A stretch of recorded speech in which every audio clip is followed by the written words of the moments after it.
Let's go ahead and take our Bibles to Genesis chapter number 6, verses 8 and 22. Plus, we're going to jump over to chapter 8, verse number 1 for our Sunday morning recap. And we looked at the life of Noah.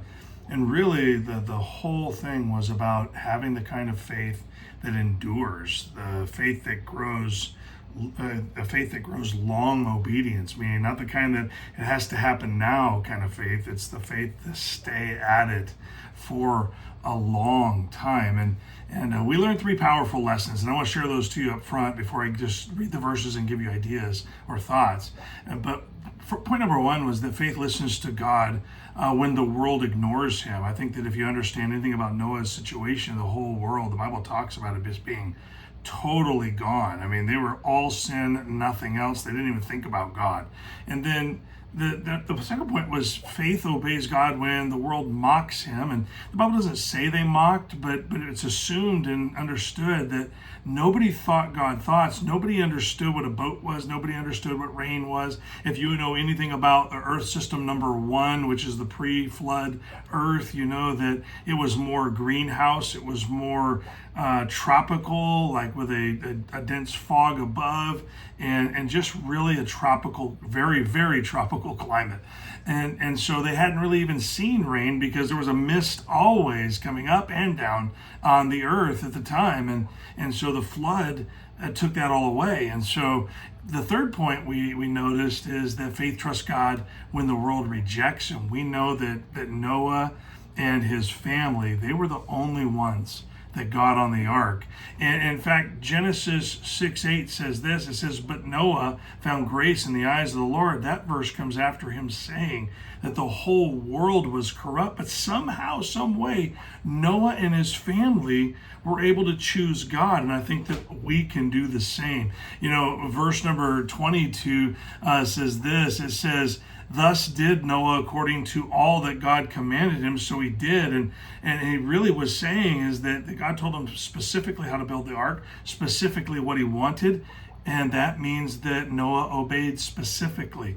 He did exactly what he was supposed to do. You may not know this, but it was anywhere from 75 to 100 years of building the ark. And if you get a chance, listen to the message from yesterday. I think your eyes will be open to some things that you may not have been aware of before. But even after the floods and everything are going, in chapter number 8, verse number 1, we notice that God remembers Noah and every living thing that was on the ark and allows them to leave it. And so some things I thought that you should know is that when we're tempted to quit, good, strong, obedient faith, it goes long.